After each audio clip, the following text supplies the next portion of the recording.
Welcome back to another team preview episode for Dad's Bet Baseball. This is one of the best that we saved for last.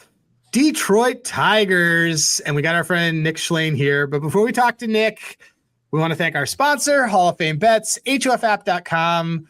As I always say, if you are under 30, you are probably watching this on YouTube, and you could use the QR code and use that little phone of yours, put your little paw on it and just do your thing. And use code DADS and you get half off the first month and you get a 7-day free trial. We use it for everything. It is already populating lines for props and everything that is happening this week as we are a couple days from opening day. But used it all weekend to bang a bunch of first half NIT games. And I've had a lot of fun with it across sports. So Hall of Fame Bets, hofapp.com, friend of the pod, sponsor of the pod, friend of the show. We love them. But right now, we're going to put our sponsor aside because we are going – first of all, we're having our OG guest because Nick was our first ever real guest on the show. And he famously has been on quietly with his son asleep in his lap in the dark to talk about, at that point, a spiraling Tigers team. But we have a soft spot for this team, so this is a really important episode. Nick, really glad you're here. We're excited to talk Tigers with you. How are you feeling? How are you feeling overall about this club before I kind of get into some overall things? So I feel really good. I mean, I feel like, I remember listening to one of your episodes from last year in the middle of the season. You guys were all over the Tigers before even. Oh, yeah. And you guys were just like victory lapping. And it was like halfway through the season, Tigers had the best record. You guys were just really throw Tigers in this exacta. How does it lose? Yeah, everything. Yeah. The Cleveland Guardians had something to say about that. Yeah. You're like, oh, they just swept the Cubs at home, like it's gonna great. Like, and now I feel like obviously they torched a lot of that goodwill in the second half, but I feel like everyone's forgetting, that's still in there. That's still in this team. They can play like that. And I think they had a really good offseason. I think on the episode, the one I was on right before, when we were like, are they even going to everything fell apart? Yeah. And I was like, no. I was like, no. I was like, they're going to lose every game the rest of the way. The best thing was that you did that in pitch dark too, while you were doing that with your son sleeping, and you're just like, I think if we did an award show for the episodes that we did last year, Nick, that certainly would be on the podium for me as far as one of my favorite re-listens. Just the pure meltdown, as well as the fact that you recorded this with your kid. Yeah, you were just like, you had a good soft voice. Well, before we get into more, let's go through some of the basics on this one. Okay. I see that I also have my notes. I had Nick penciled in on this before we even started recording them. So I didn't even ask, but I knew he was going to do it. All right. So 2023, 78 wins, 2024, 86 wins, where they did the overperformance. And then, they came out from all the way to make the playoffs. And then 2025, they had 87 wins. And guess what happened? They passed that ability on to the Cleveland Guardians, who did the exact same thing to them. So this is the rubber match season between those teams, obviously. Pythag of 88, so they were right where they were supposed to be. I had them at 86 after the season on November 8th. I moved it down to 85 right around because when they didn't sign Bo Bichette, I got very upset about it, and I moved them down to 85. And then the market put them at 86.5. Here's some notable folks that are there or are not there. Gleyber Torres, we were just talking about before, who's in the lineup tonight, but we tried to start a rumor that he was hurt. He re-signed. Kenley Jansen comes over, probably trying to just going to chase some saves records. I think Nick, you'll tell us what they're doing with the closer situation there. Because Kyle Finnegan's also back. And Drew Anderson, who had an electric spring, they signed him. I think he's KBO. And obviously the big get is Framber Valdez, who the optics were kind of odd because we remember this breaking on an episode that we were doing, and they signed Framber and then had to tell some poor intern to research their arbitration case against Tariq Skubal for the next day. But meanwhile, guys who left, Jason Foley, Andy Ibanez, who then got cut, by the way, and Chase Lee was traded to the Blue Jays. So let's kind of jump into it with this team and Nick, what do you big picture, what do you remember from last year's team betting on wise? You can avoid the collapse as long as you can in this statement. What do you remember with this team? Oh, I mean, just Riley Greene. Just every time Riley Greene homered, just like messaging you and I texting every single time. I mean, that cashed by his over. That cashed by June. It cashed before the All-Star break. Most home runs, by the way, by a Tiger since Mickey in 2013. Yep. So with 36 last year, which I guess that makes sense. I didn't kind of put the two and two together, but as far as team franchise hitters, one of the better seasons in the franchise. The Tigers don't have a history of developing their own, like Miguel Cabrera that came over in a trade. They don't have a good history of developing their own prospects, at least the last 25 years. Riley Greene's definitely up there. It's like him, Nick Castellanos, Curtis Granderson. Those are like their big hits. And now we're going to have McGonigal. So that's going to be huge, I think. And cannot wait to talk about him. Yeah, I can't wait to talk about that dude. But so look, so tale of two halves. You had a lot of fun betting this team, player prop wise. Like it was just like, I mean, vibes were high. It was good. The summer was great. We had all our exactas, but was there anything else that you kind of do remember though? Like besides obviously Riley Greene, like from a betting perspective with them, just what with this team, were they like undervalued? Do you think to you? Like what was the deal?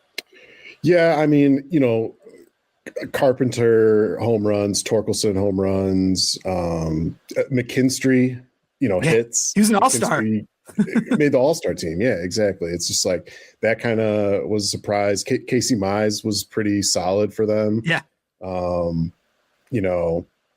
Early in the season, Jackson Jobe just like fading him. He's just he wasn't ready yet, and then he got hurt. So, but besides that, yeah, I mean, Flaherty was he was up and down. It was like he was great in the first half and he stunk in the second half. So, just like betting, it just, I timed it well in the playoffs. I remember in the playoffs, I was all over them that game 4. I just knew, I was like, they're not going to lose. And I didn't think they were going to come back and win the series, but I was just like, they're going to force game 5 here. And Riley Greene hit a big home run that game. Baez hit a big home run that game. So, that's actually, it's funny you're talking about Cabrera. That is the most like runs the Tigers have scored in a playoff game like since the 60s. It was like 8 runs. Like all those years they had Miguel Cabrera, the most they ever scored in a game in the playoffs at least was 7 runs. Wow. Yeah. So I mean, let's kind of moving into it. Well, that was the thing with this team. Like they had it felt like their bullpen and their offense were kind of not great. I mean, so look, the full season, their WRC plus was 103, the OPS 730. Last 2 weeks, they actually did hit better. So like the full season, like they didn't really produce runs. They were actually below average against righties.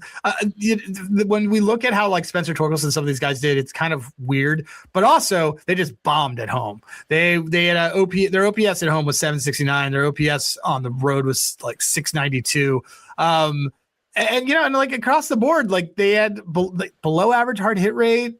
All the stuff was near the bottom. So like they had a home away split on hitting, and then their bullpen seemed to be an issue. And then what they do, they go out and they bring back Justin Verlander. They get Framber Valdez. So what is this kind of? They did give money to Skubal, but that's probably going to hang over as a narrative the whole season. But what's your outlook on this team overall kind of going in? Like, how do you feel? Have you washed away that, billion game collapse? I'm not going to bring it up a ton because I like this team, but what's kind of your outlook for the team? Who are players that you're like looking at that you're going to want to maybe back on a day to day? Yeah. I mean, I think the lineup is really exciting. We have to see if McGonigal makes the team. I'm assuming that he's going to be on the opening day roster.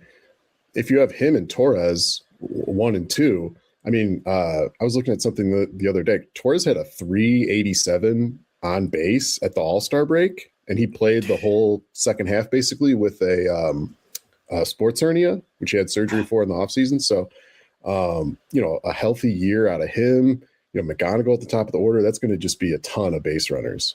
For Carpenter and Greene, if they go that way. There's a lot of things they can do with their lineup. They can bat Carpenter leadoff, which they did a bunch in the playoffs. I saw that as a projected lineup that has Carpenter leading off. I thought that was like, well, he's batting like lead off tonight. Yeah. So you could do that. They did that in the playoffs. I mean, they played him against lefties in the playoffs too. So I mean, I wouldn't rule that out happening more in the regular season. I mean, Colt Keith could break out, hit 20 home runs. I think that's. I'm still waiting for that. I'm waiting for that one. I like Colt Keith, but I'm waiting for that. Like him and CJ. I want to kind of turn to you on some of this stuff, but him and Parker Meadows kind of were quiet last year when I really, those were the two guys I think, especially because like Parker Meadows the year before really carried them down the stretch. I felt like I was really high on Colt Keith going in. It didn't matter power wise because everybody else did, but I feel like you can't get another bad year out of Colt Keith. I mean, he kind of last year was a little over the place, but CJ, like, you and I both had extended liability on this team.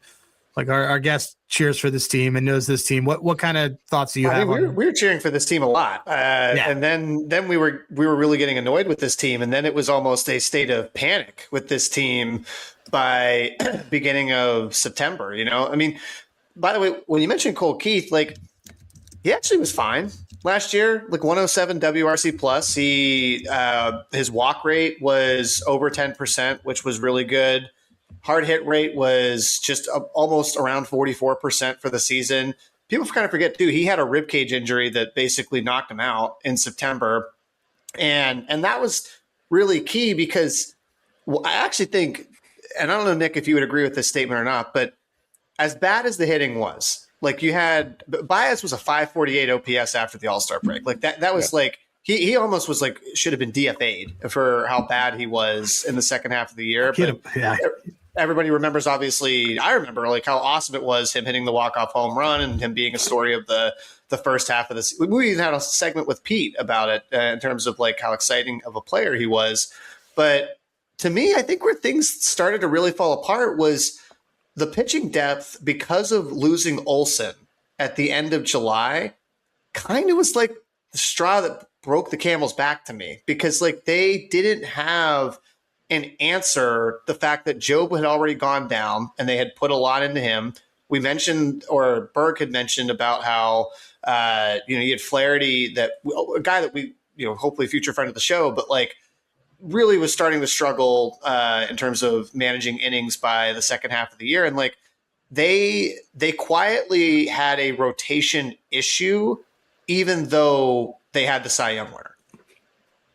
Yeah, I don't even think it was quietly. I mean, their ERA, their team ERA, it might just been in the second half, or it might just been the rotation or something. It was like 17th. Their pitching was a huge problem. Down the stretch. And I think he got by the year before doing that too. That's the thing. It was sort of like 2024. It was like because I remember you came on here. You said, "Yeah, they're going to go the chaos bullpen," and like it was Keter Montero, and it was like Keter Montero catching guys off guard, and then just like Will Vest and like all these dudes, and I remember I just also looked like Troy Milton got moved to the 60-day IL. Like now there's some like arms and things like that are an issue, but it kind of felt like it caught up. It like really caught up, and it bottom fell out really quickly. And I think that would be my so when they signed Framber, and that was I wouldn't say I was like surprised in terms of like, oh, I would never see him going there, but it just wasn't the first team that I was like, wow, that team really needs starting pitching depth. But looking back and kind of reviewing when they lost Olsen and where that team ended up at the end of the season, I was like, actually, they did need somebody like him in the rotation to shore things up. I still think the back end of the rotation, when you've got Flaherty, when you've got Verlander, when you're going to be relying on Casey Mize to kind of round out things. I know that Job looks like he's going to be expected back around like beginning of August or so. He's already playing catch apparently. And he did show some flashes. It started to seem like he was putting some things together before he got hurt. So we'll see what he ultimately can contribute. But I do think that the back half of the rotation does have some like pieces of concern. But weirdly, like I think the lineup, to your point too, Nick, is an area that I'm a little more excited than I anticipated. And one of those guys, you mentioned him, so why don't we bring him up now? Which would be Kevin McGonigal, which Arizona Fall League MVP, .362 average when he was playing there. He's been clearly one of the best players throughout all of spring training so far. I mean, if I'm looking here on handy graphs, you can see he had a 1.1 OPS, 188 Unreal. WRC plus. He had a, what was it? 23% walk rate. 20. Oh, that was the other stat. I was like, there's one other one here that I know that was just insane. Is this like, do you think that this is real? Like that this guy could be a real contributor for them coming in early in the season? Because like, if you put him as a, let's say he's even just a 115, 120 WRC plus type of player as a lefty, this lineup then becomes like a pretty balanced lineup, like in terms of a good mix of speed, contact, and power, and then both from a handedness perspective on the righty and the lefty side. Well, the righty and the lefty thing, they are definitely more left-handed. I mean, you're looking at, if Baez is playing every day, it's Baez, Torres, and Torkelson who would be the three right-handed guys. Basically like a bizarro Yankees team, basically, is what they are.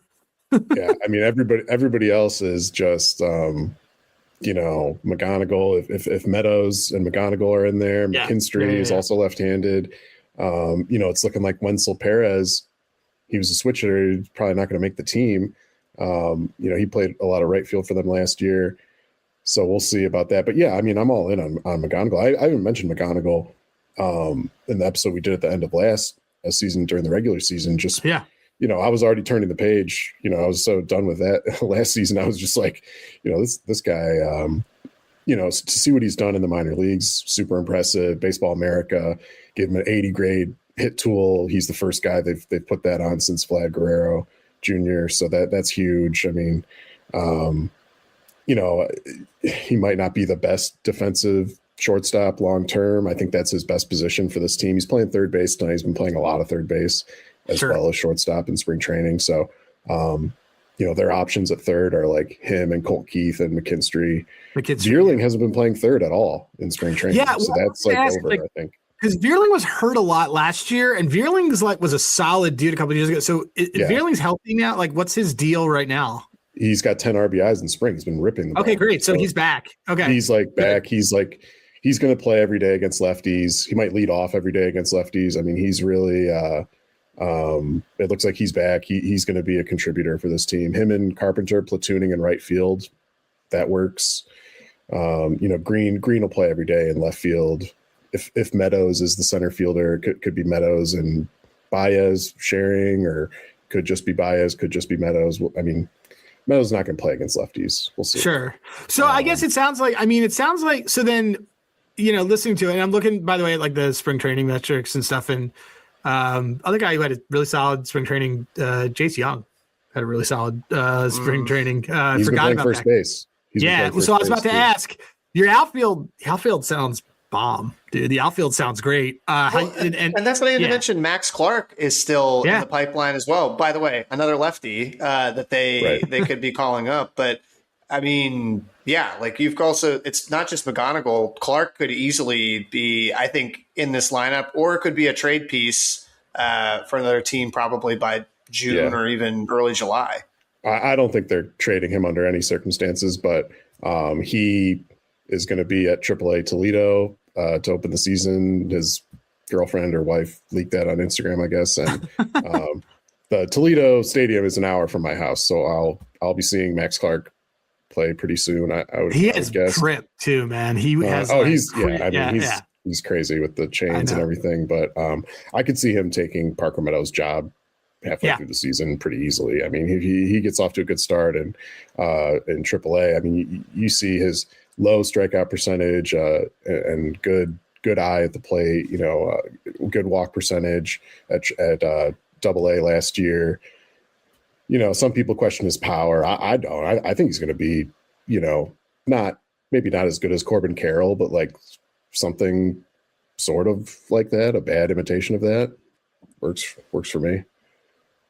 What about, so I get the question I was going to ask was, how do you feel about the infield outside of McGonigal, given how good the outfield sounds great, but I mean, do you have any, infield feels like you might have a few negative defenders, but I don't know, but that's really good bats. I don't know. What are you kind of thinking when you're looking through on that? I forgot that, by the way, Dylan Diggler won a Gold Glove last year, by the way, like quietly. Just Dingler is unbelievable behind the plate. Right. He's got the I completely forgot about that. Best arm in the entire league. That's awesome. Yeah. So he's just shutting down the running game.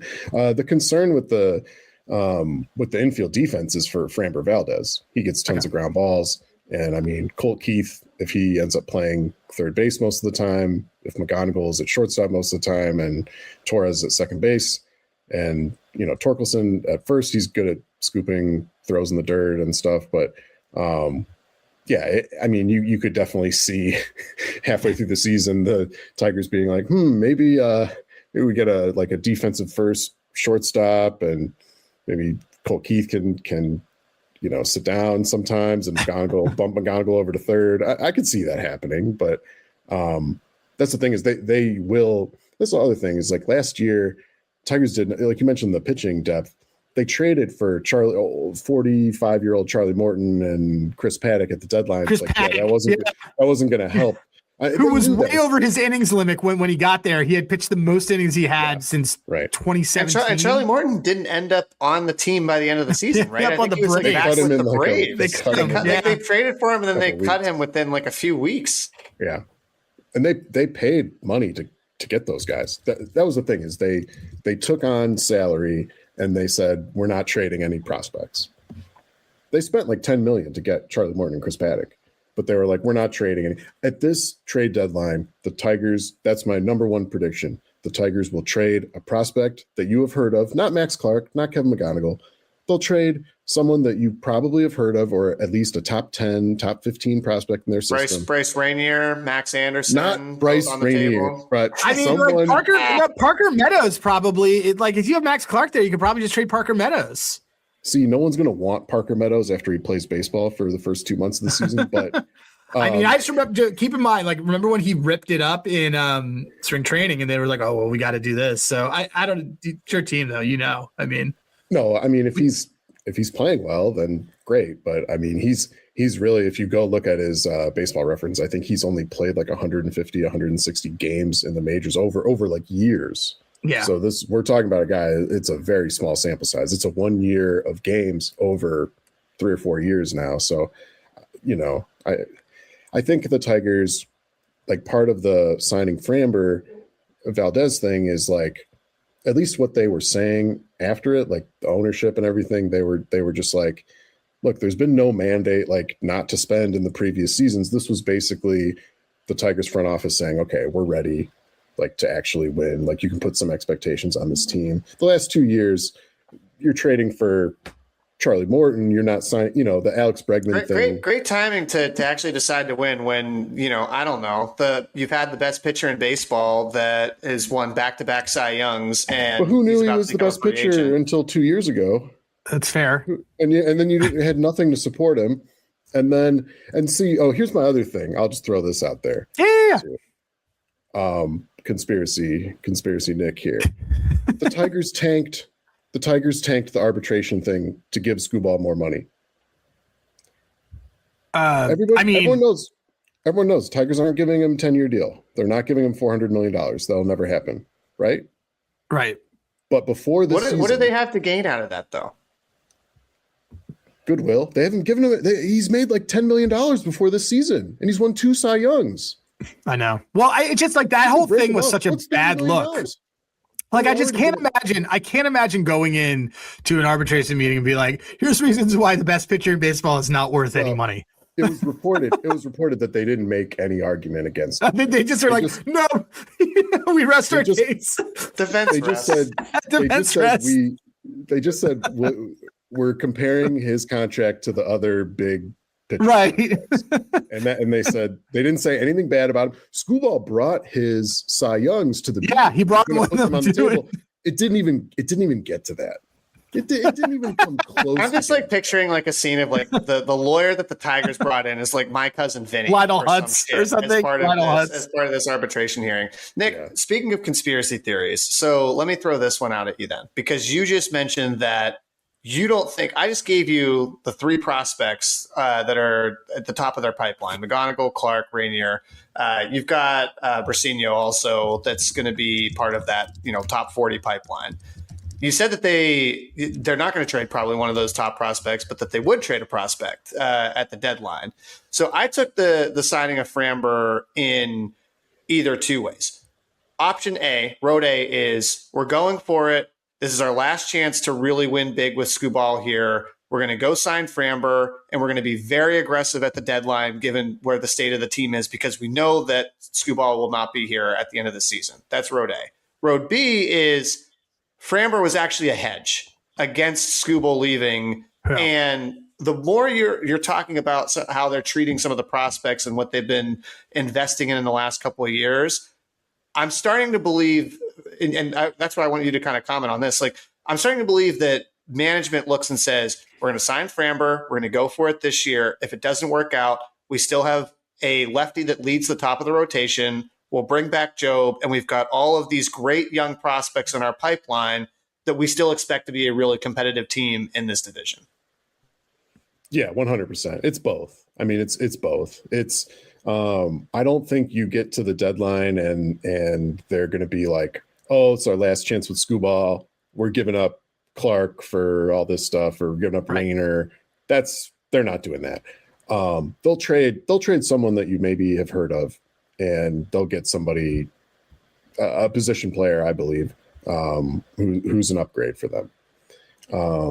And then, yeah, absolutely. Valdez, the contract is only guaranteed for 2 years, I believe. So no matter what, Skubal can sign wherever he wants. The Tigers will have Framber Valdez at the top of their rotation for next year. And the interesting thing is that they really have no payroll going forward. Besides Framber Valdez and Javier Baez, there's really not, did they give Finnegan 2 years maybe? Flaherty. I think there's an opt out though. There might be an opt out. Yeah, that's the thing. The Jansen thing was an opt out. They're all we're going to a lockout friendly deals. Oh yeah, I mean, we'll see what happens with that. I don't think the Tigers are just like, I think you've kind of said before, Adam, you've been like, they're one of those teams that never spends, and now they're spending right before. Yeah. They're just trying to get. They're like the Pirates. They're just trying to get there. They're like, look, we've been doing this. We swear. Like, it's just, yeah. I don't really buy that. I think the Tigers they kind of were in the spot where it was like, if the GM really wanted to spend and like thought that they had a chance to win the division, like be favorites in the division going into the season, then the owner would spend. And we finally got there. I mean, we weren't, there's no way going into the last 2 seasons you could be like, oh yeah, this team. No, that's fair. That's fair. Because like 2024 was like a comeback, and then like this. So no, when you look at it through the lens of like, they think that this is an actual window and they're treating it like that, I completely understand. So I guess that my question is, before we gush a little bit over Framber Valdez's spring, which looks elite, and like what we could bet on with it. Yeah. Why didn't you guys end up getting Alex Bregman? It doesn't seem like they were even interested at all this offseason. Really? It seemed like last year they were number 2, and like they made a significant offer, and he said he took a better offer. I think. I mean, you can argue it. I guess it was less total money, but it was way more AAV. So he made $40 million for 1 season with the Red Sox, and he basically got pretty close to that with the Cubs. Yeah, so I think he maximized his money. I think he did well for himself. I think the Red Sox fans, at least, were pretty surprised that he didn't stay there. But just looking at the way that Bregman played it the last 2 off seasons, I don't really see why anyone would be surprised that he left and got more money. I mean, he was, he got a lot of money. He got like $200 million probably total between the 2 contracts. So that's good for him. I have no idea. They didn't come close to. Well, they were just linked with it. Like, I just remember getting like, because I'll have like Heyman and I'll have like MLB like on alert, and like it's always like Tigers interested in Bo Bichette, Tigers interested in Alex Bregman, which both make sense, and then. Like you said, like it didn't seem like they were ever actually like, I don't even think Bregman ever like had a conversation. It feels like not this offseason. The offseason before, they were all over it seemed like. But, they offered Torres the qualifying offer. Which was a monster qualifying offer, by the way. That was a $22 million qualifying offer. Yeah, when he got that offer, I was like, well, he's going to take that. Everyone's like, oh, the Tigers. Same thing with like Trent Grisham. With Trent Grisham, like, of course they're going to take it. Let's say he turns that down. What's he going to get offered? 2 years, 30? He's not going to get a lot more money than that. So just take the 1 year, 22 when you can. Yeah, no, that makes sense.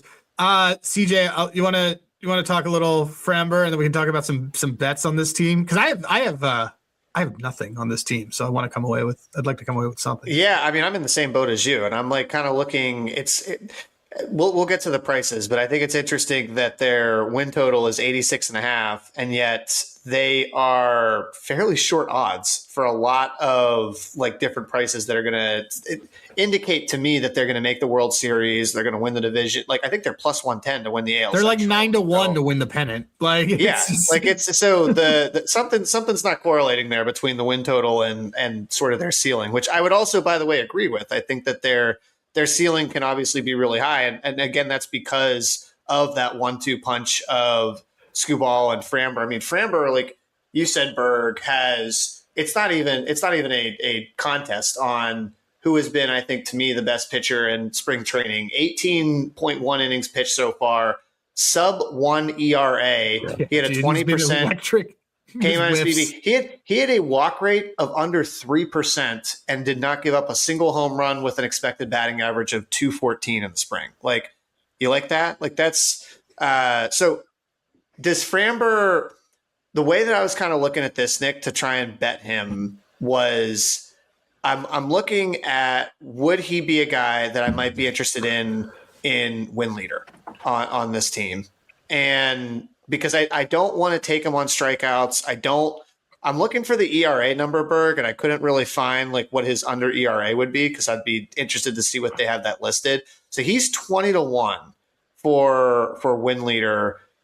Do you think that like this is a total fuck you season from Framber? Because if he continues what he did in spring, which by the way, Framber typically is a slow starter. That is not typical for him. He usually kind of starts to get into rhythm around May or June. Like, what are your thoughts on him? Where, if any sort of betting angle, would you be trying to target him?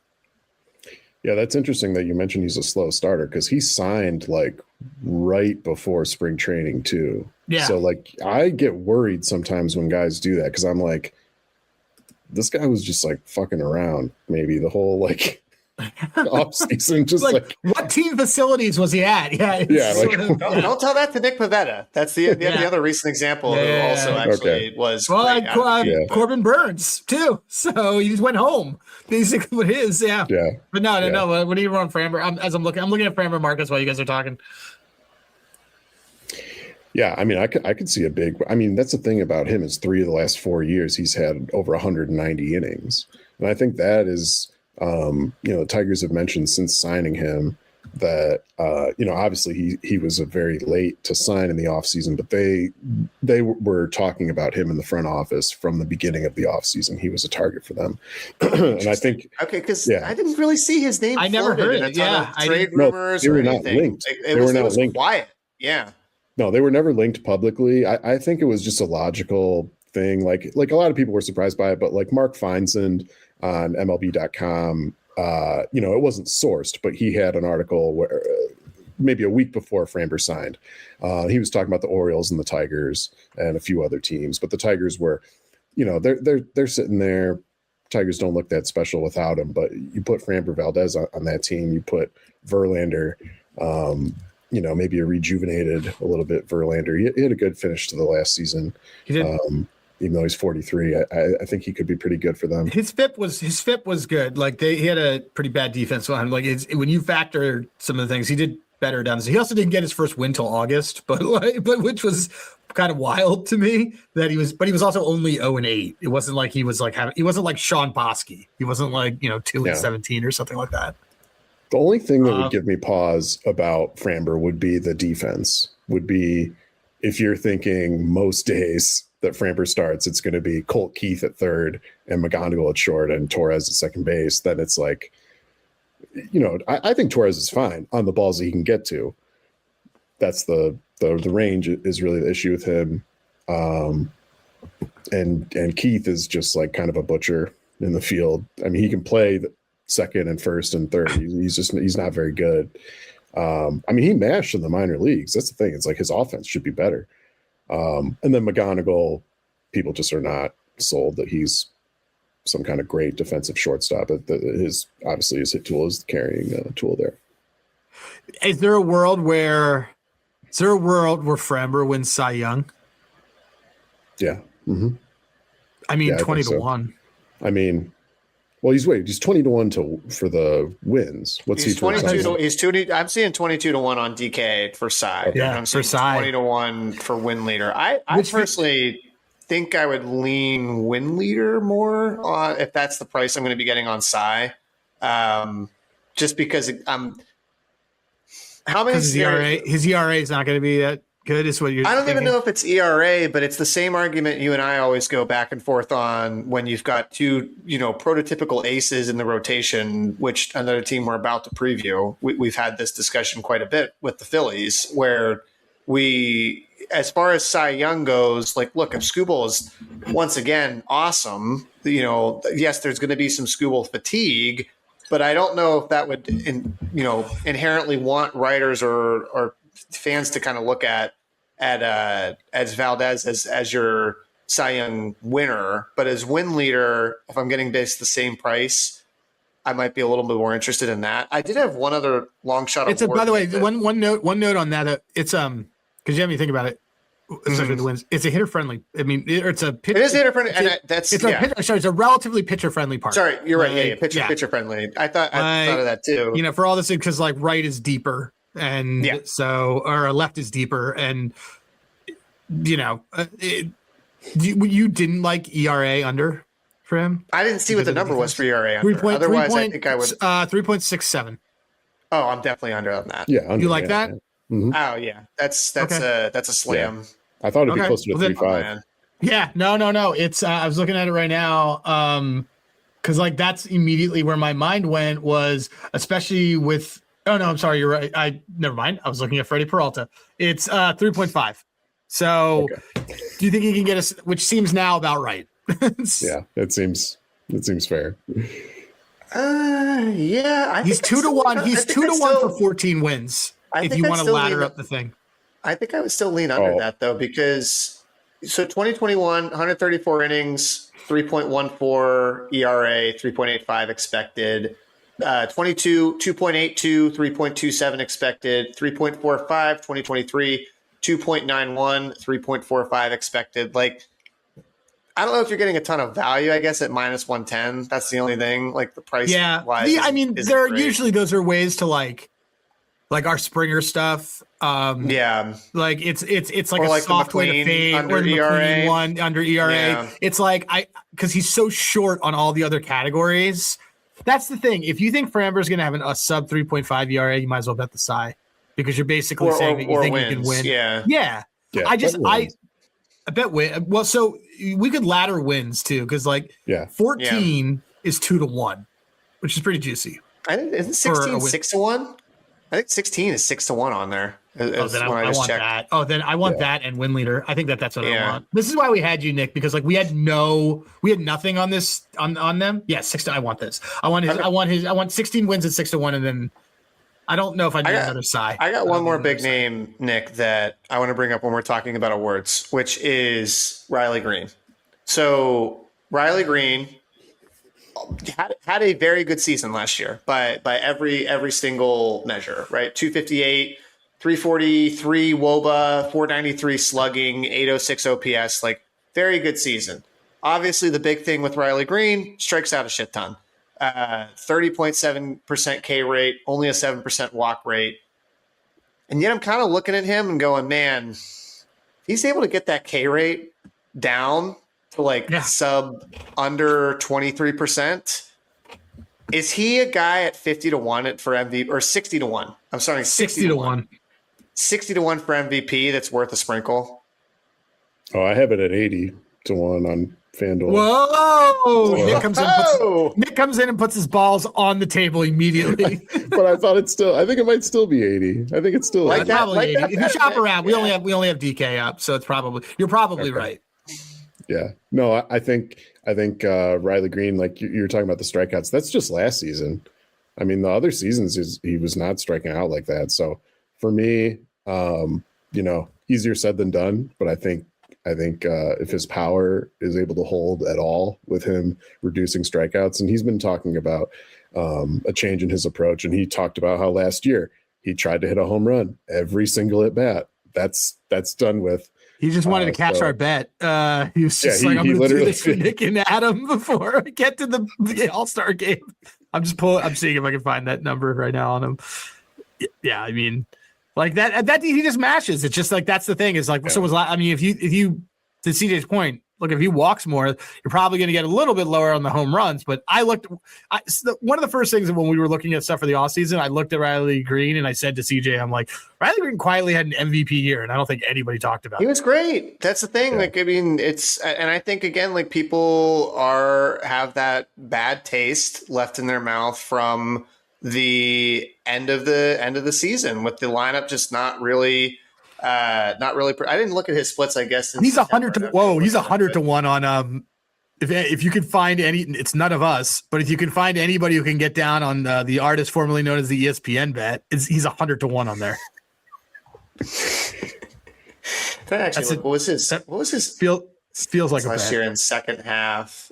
Oh, he did decline pretty considerably in the second half of last year that he did to the first half. But either way, when you have 201 strikeouts in the season, like just cut those down by 30, 40 Ks and up the walk rate a little bit, only a 72% contact rate, up that. Like if we're looking at prices, like you said, on DK to win. He has the same odds. Sorry. He has the same odds to win MVP as Gleyber Torres. That's just that is not right. To win the World Series, though, the Tigers are 20-1, and to win the AL, they're 9-1. And yet there are guys on this team that absolutely could be in the award conversation with Skubal, with Framber, with Riley Greene. Like I would much rather play 80-1 on Riley Greene to bet Tigers ceiling than I would to try and bet them at the 5th or 6th best price, basically, to win the World Series. So you can find it's 28-1 to win the World Series on Caesar, which is a little bit better. That's pretty long for a team that's like 9-1 to win the pennant. Yeah. That's basically assuming that they're going to be like the four seed.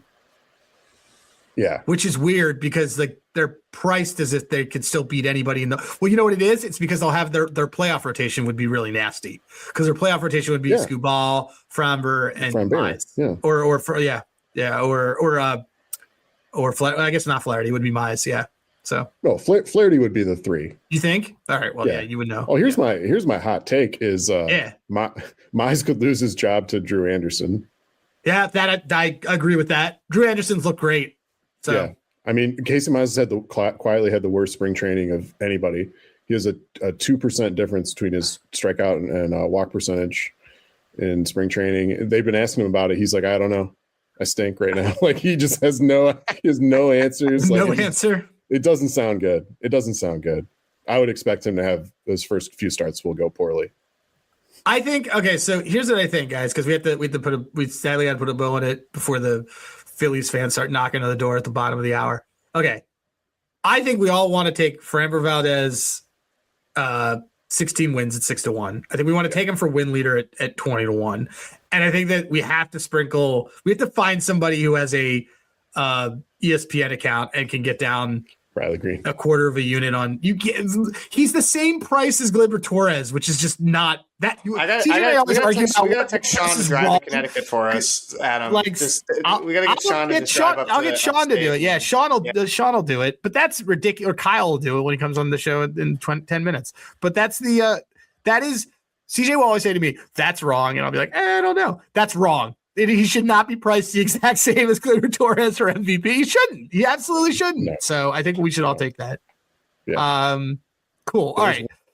Yeah. Tell me what else you got in pocket. This one's it's stupid. I just took it for fun. No. You texted me like 2 days before the season started last year, and you're like, I gave out Diamondbacks to have Greene, the best record in baseball a few weeks ago. Don't feel stupid. No. It's like literally like the FanDuel suckers play. Like they only put it there. You know, it's Greene MVP, Skubal, Cy Young, 200 to 1. Those are wow. So wait. So what are they for best record? Because that would have to have happened. So best record I took on DraftKings or most wins best record. 45 to 1. Okay, sure that's actually pretty long. Pretty long. Someone, yeah, but you could have got all of these numbers better before they signed Valdez.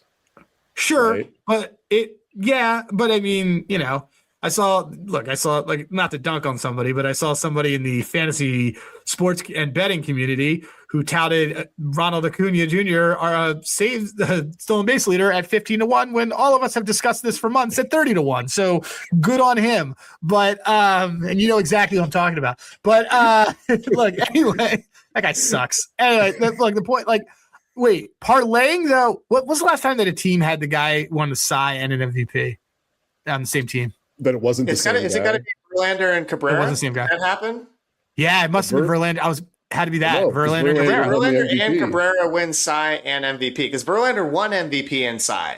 But did he win Cy the year that Miggy won MVP? So Cabrera won those MVPs 2012 and 2013. Yeah. The problem with Verlander didn't Scherzer? No, Scherzer. I think this did happen. Scherzer and Cabrera. Scherzer won it. Yeah. No, Scherzer won it in 2014.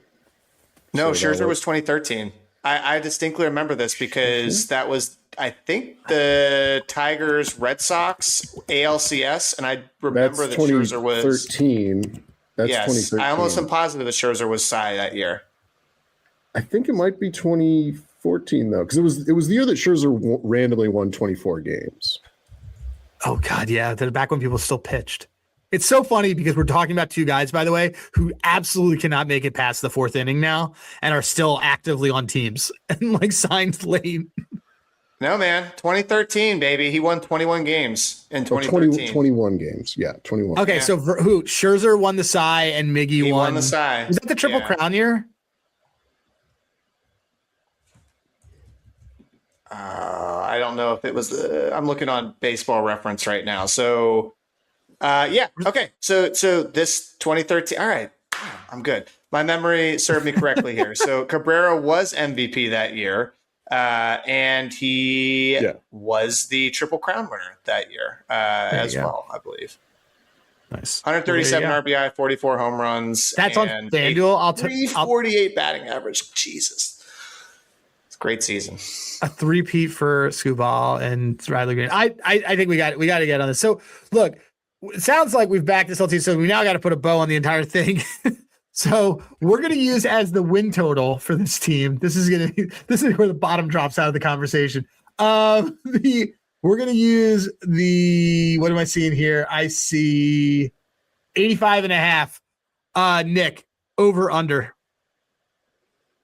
Oh, this is like an easy over for me. I've already laddered 90, 95, 100, best record, AL pennant, World Series. Like I'm all. You arrived with baggage. CJ, what about you? This is the classic GTA. Shit! Here we go again. I know. Like our Braves episode. Like our Braves. I'm over on this team too. Yeah, I am too, man. I'm definitely over 85. I'm definitely over. I got him. I got him at 87 wins. Even before Framber, I had him at 86, 87 wins. So I think that this Central is going to be fun, except for the Twins. Real fun. It's going to be real fun. The Tigers have the best pitching though. Like I think the Royals have a great lineup. Yeah, they really. We had Alex Gold on to do the Royals one a couple days ago. It was awesome, and like every year I get Alex Gold on like a long shot. Like I got like a couple years ago I got him on like Reagan's like 151 for K leader, and he like lost it by 2. We're on the. Oh, you have the same Stanley as I do. Nice. Like your wife wants you hydrated. The 3 or 4 headed dragon, where it's like the dragons and like this one like weird like what the fuck is that? Like that's the Twins. AL Central. Everybody else is going to be fun. Yeah, the Twins. And then our White Sox, obviously. But right. No, I'm on the over, man. I'm on the over. I think I'm on the over, and I like this Riley Greene 100-1 MVP. Because there's nobody else there that I think excited about it. And I like this Framber. I really like this Valdez win look a lot. So, cool. All right. Nick, this was good. You're going to be back, and we're probably going to try to time it. So maybe we'll even have you back for our 100th episode, because we're very fastly approaching that. And you can come in and be like, well, the Tigers are 0-3. All of our bets are gone. So, but in the meantime, tell everybody where they can find you. You can find me on Twitter at Electric Snuff. Read player blurbs on rotoworld.com. I do every day. That's how I know who's working on new pitches and stuff. I do. You guys are really good at that, at telling everybody who's working on new pitches. Like, very good site for it. All right, cool. This was good. We came in kind of down on the team, but the market says what the market wants. By the way, the Astros have a higher win total than this team, which kind of blows my mind. I don't see that one at all. They have better odds to make the ALCS. It's stupid. It's very. Yeah. Yeah, and this Braves number has not gone down. All right, so this concludes. We got one more left. We actually have one more left. We are more than halfway done. We are 99% there. We have our final episode we're going to record right after this.